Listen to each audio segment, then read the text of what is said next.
प्राचीन समय में त्रेता युग में एक कार्तवीर नामक एक महान राजा राज्य करते थे। वे बहुत पराक्रमी और धर्मात्मा थे, लेकिन उनकी कोई संतान नहीं थी। संतान न होने के कारण राजा और उनकी पत्नी रानी पद्मिनी अत्यंत दुखी रहते थे। राजा ने अनेक यज्ञ, दान और पूजा पाठ किए, लेकिन उन्हें पुत्र प्राप्ति नहीं हुई।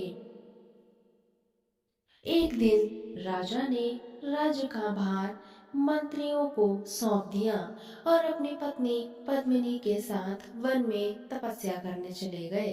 दोनों ने वर्षों तक कठोर तप किया। राजा कार्तवीर्य ने हजारों वर्षों तक भगवान विष्णु की आराधना की, लेकिन फिर भी उन्हें कोई वरदान प्राप्त नहीं हुआ। तपस्या के कारण राजा का शरीर अत्यंत दुर्बल हो गया। रानी पद्मिनी अपने पति की ऐसी अवस्था देखकर चिंतित रहने लगी। एक दिन वे वन में भ्रमण करते हुए महान पतिव्रता अनुसुईया माता के आश्रम पहुंची। रानी ने माता अनुसुईया को प्रणाम किया और विनम्रता के साथ अपनी सारी जो पीड़ा थी वो बताई।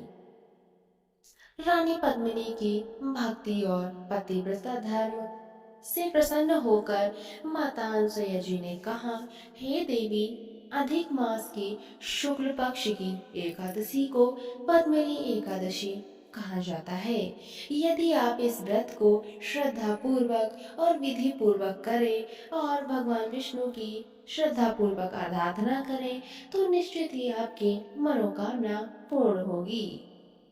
माता अनसुईया ने रानी को व्रत की सारी सरल और संपूर्ण विधि बताई। रानी पद्मिनी ने अत्यंत श्रद्धा पूर्वक और नियम पूर्वक पद्मिनी एकादशी का व्रत किया। उन्होंने पूरी रात जागरण किया, भगवान विष्णु के भजन कीर्तन किए और द्वादशी तिथि में ब्राह्मणों को भोजन कराकर दान दक्षिणा दी। रानी पद्मिनी की कठोर भक्ति और व्रत से भगवान विष्णु अत्यंत प्रसन्न हुए। वे गरुड़ पर सवार होकर प्रकट हुए और बोले, हे देवी, मैं तुम्हारी भक्ति से बहुत प्रसन्न हूँ। मांगो, क्या वर मांगना चाहती हो? रानी ने हाथ जोड़कर कहा, हे प्रभु, मेरे पति को ऐसा तेजस्वी और बलवान पुत्र प्राप्त हो जो तीनों लोकों में प्रसिद्ध हो। कुछ समय बाद रानी पद्मिनी ने एक अत्यंत सुंदर, अत्यंत पराक्रमी पुत्र को जन्म दिया। वही पुत्र आगे चलकर कार्तवीर अर्जुन के नाम से प्रसिद्ध हुआ। कहा जाता है कि उसमें हजार भुजाओं का बल था और उसने अनेक युद्धों में विजय प्राप्त की थी।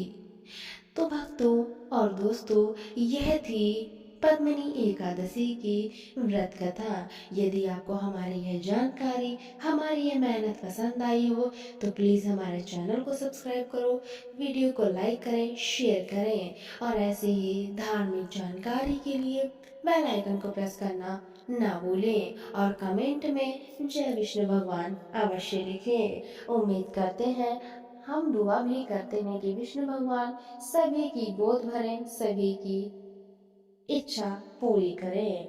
मिलते हैं अगली जानकारी के साथ।